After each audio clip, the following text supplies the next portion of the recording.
Good morning, everybody. It's a joy and a pleasure to be back here at the Journey Church this morning, and what an honor. I'm excited.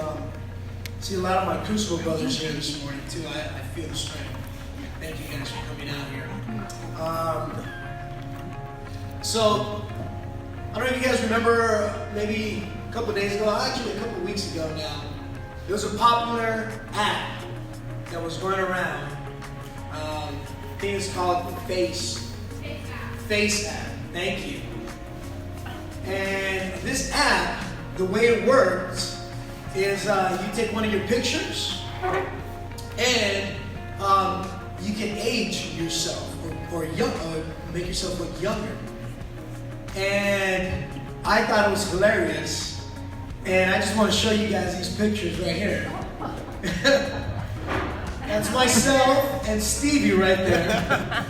Two words come to mind when I see those pictures. Fine wine, brother. Fine wine. Fine wine. Yeah. Aged like fine wine. So I've had, man, Stevie, you're almost there, brother. Me, I've heard a couple comments. I've heard, man, Mike, you look like Les, Pastor Les. I've heard a friend tell me that I turned into Kenny Rogers. I've heard a friend tell me I turned into a White Walker from Game of Thrones. I forgive you, bro. But I saw that and I thought it was hilarious. But also when I saw these pictures, when I saw this, it reminded me, thank you, you can bring it down. We don't want to steal the kids. It reminded me of, wow, how fast time flies. Time flies. And the time to do something is now. What matters is what you do now. And the title of my message is simply Now. It reminded me of what King David said in the book of Psalms, chapter 78, verse 39. He said, speaking about the flesh, speaking about men, he said, he remembered that they were but flesh, a passing breeze that does not return. We're like a breeze. We come and we go. And it got me thinking, while I had a good laugh at seeing all my friends and myself, how I would look older version of me, how I'm not that far away from that. And I gotta get moving. There's some things that I want to do, some goals that I want to accomplish. I gotta get moving. The time is now. Yeah, yesterday, I can't do nothing about yesterday. Tomorrow, well, that's tomorrow. So a lot of times I put things, well, I'll do that later. I'll do it when I have time. I'll do it when I'm less tired. What am I going to do now? What am I going to do now? And I was thinking, how can I put in perspective the lifespan of a person's life? And I went on Google, and I Googled this, and it might sound a little scary, but I'm going to explain. Reports of 2019, the average lifespan of a male in the U.S. is 77 years of age. The average. The average lifespan for a woman in the U.S. in 2019 is 79. And those numbers keep declining. I believe God has the last word. Mm-hmm. Amen. And I believe that I will go when God says it's time for me to go. Amen. I was 14 years of age, and I've shared this before. And many of you guys here know my story. Doctors had told me that I wasn't going to make it past my 14th birthday. I was going to make it to my 15th birthday. I had a rare disease in my liver, beginning stages of cancer, really bad, and I wasn't going to make it to my 15th birthday. So here I am, I'm 32 years old. God has the last word. But thinking about, looking at those pictures and thinking about now, and I got to get moving, and how much time I have left, I was thinking, okay, how can I put this in perspective to kind of show a lifespan? And so I have this, and I'm going to explain it, but I'm going to need some help. I'm going to need, Josue, would you help me out?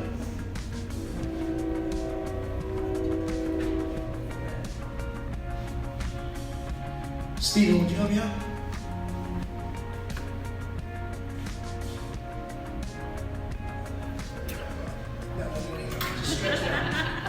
I can't jump right now.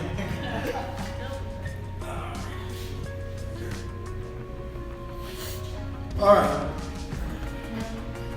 So stretch it out. Stretch. There's 2. Okay.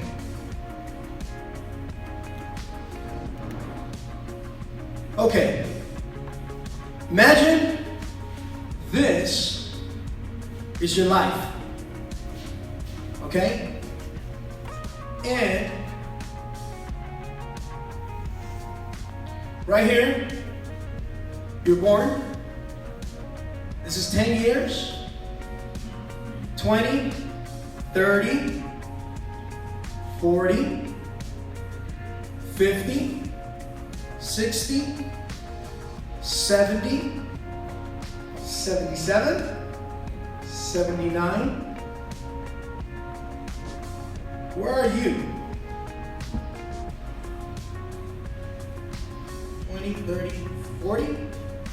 30s and 40s? 40s and 50s? 50s and 60s? According to Google and reports, we don't have that much time left. God has the last word. Amen. I wasn't supposed to make it past this. I was supposed to finish right here. Right around here. Just this much.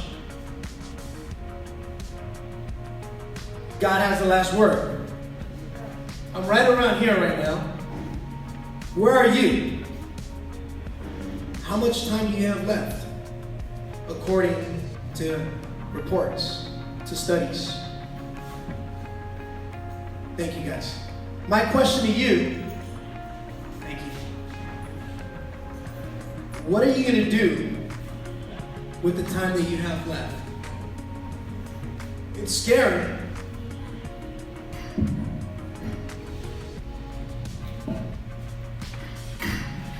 It got me thinking, how many times in life do I put things off for later? For when I have time. If you're a parent, you're too busy for work to show your kids how to ride a bicycle. They grow so fast. And this is not in my notes, but I just feel it. How much longer are you going to wait to forgive somebody?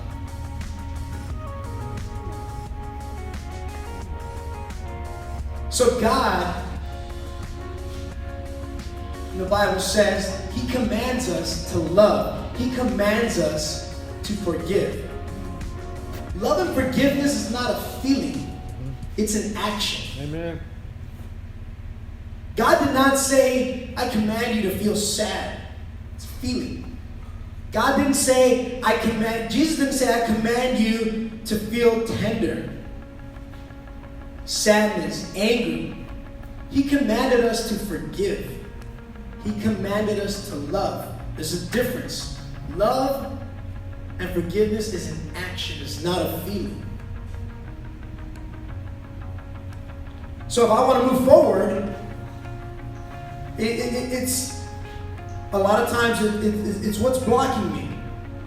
Forgiveness, maybe I can't forgive somebody, or fear. And I love what Pastor Greg Rochelle said And I quote him. He said, "Your life is happening right now. Right now. You have a purpose. Don't wait to express your love to those around you. Don't let anything take away from what's most important. Don't settle for making a living at the expense of making a life.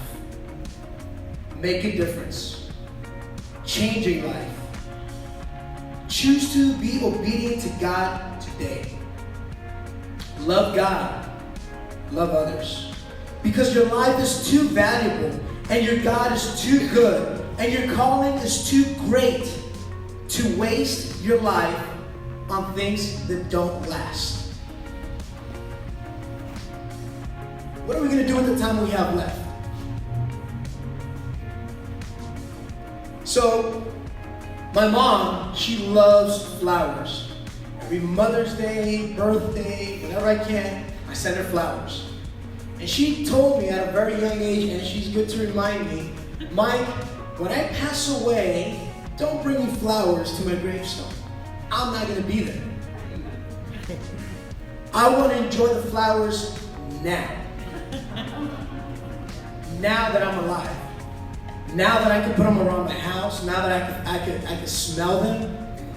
When I'm out of this world, I'm going to be rejoicing with my Heavenly Father. I want flowers now." And since she told me that, I have not stopped sending her flowers. So what things do you need to put into action? What things do we need to make a priority in our lives?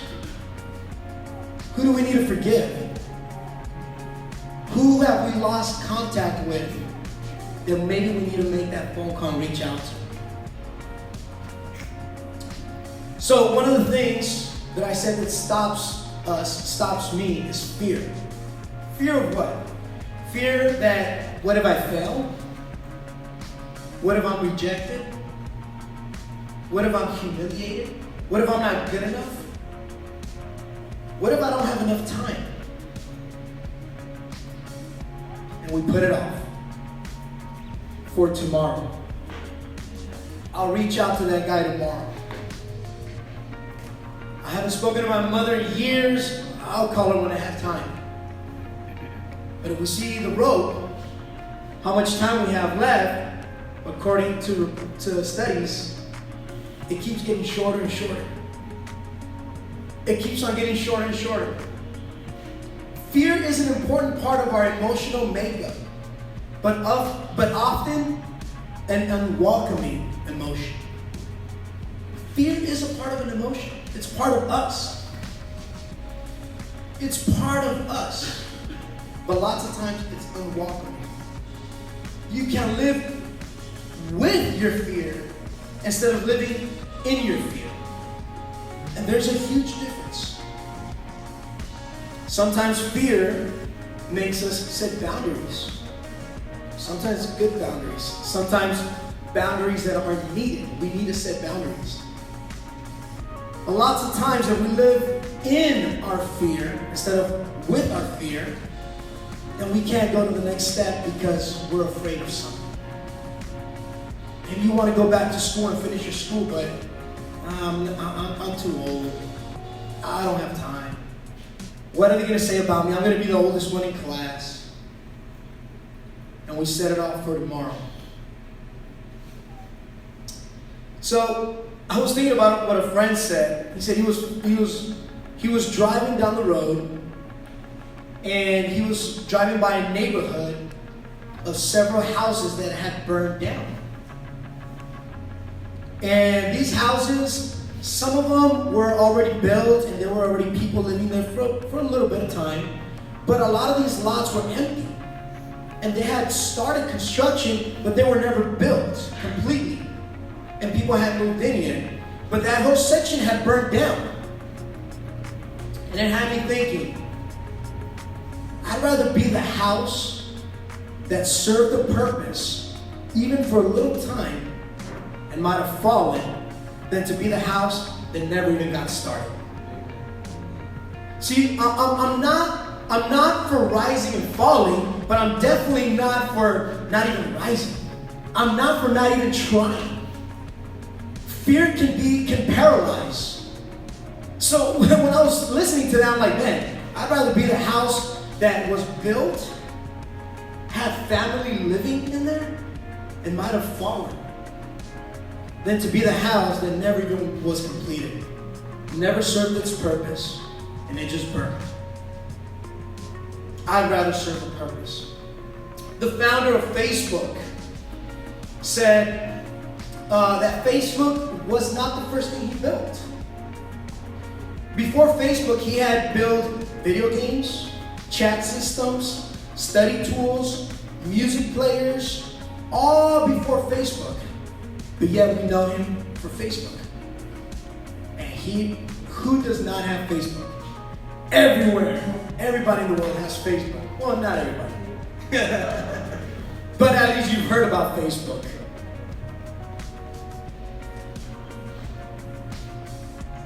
J.K. Rowling was rejected 12 times before she finally wrote and published Harry Potter. That woke her up. The greatest success comes from having the freedom to fail.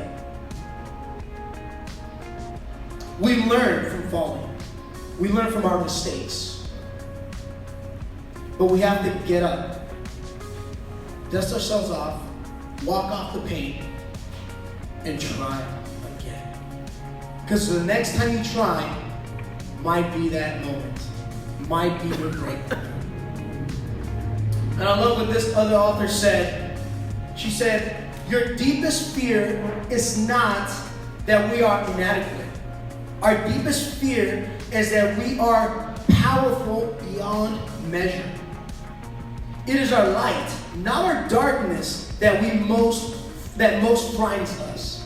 We ask ourselves, who am I to be brilliant, gorgeous, talented, fabulous? Who am I? But actually, who are you not to be? You are a child of God. And a lot of times, speaking for myself, I'm not good enough. I don't have what it takes. I'm not talented enough. I don't have the proper education. I don't have the right funds. I'm not good enough. I can't play the guitar and sing like Stevie. I can't get up here and preach like Pastor Les. I start comparing myself. And so, if I lived in my fear, honestly, I probably wouldn't be standing up here this morning. So what's stopping you? What's blocking you? What fear is in front of you? Friends, you are good enough. You have what it takes. God made you unique. And only you can do what you can do.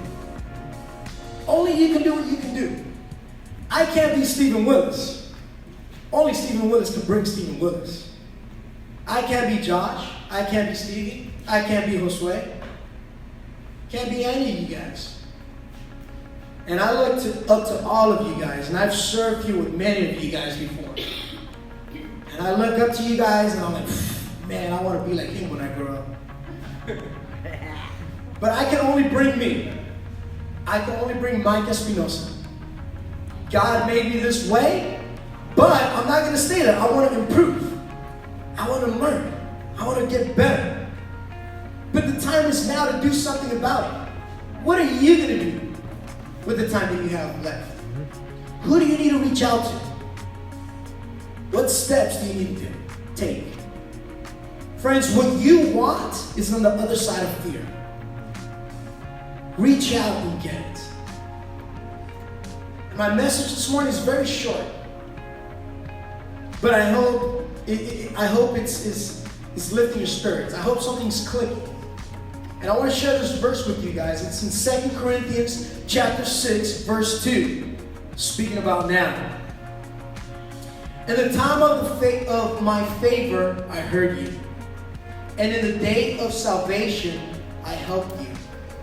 I tell you, now is the time of God's favor. Now is the day of salvation. Amen. Friends, now is the day. Tomorrow already happened. There's nothing we can do about it. Tomorrow might not even come. What are you going to do now? So my encouragement to you this morning, I said my message was short, but my encouragement to you this morning is, what specific measurable stretch will you take this week to step into your power and face your fear? Think about it. What steps do you need to take? Who do you need to reach out to this week? Maybe today. Because like I said, tomorrow might not come. If you study the life of Jesus, everything was now. Jesus did so many miracles, but he always asked the person to do something. And he didn't say, go wash your eyes in the pool. He didn't say to the prostitute, get up and starting next week, don't sin no more. It was all in the now. Go wash yourself in the pool. Go and sin no more. Go and see the priest. It was all in the now. Jesus didn't say, go next week. Go when you have time. Go when you're not tired anymore, you're well rested. It was in the now. My friends, my encouragement to you this morning is, what are you going to do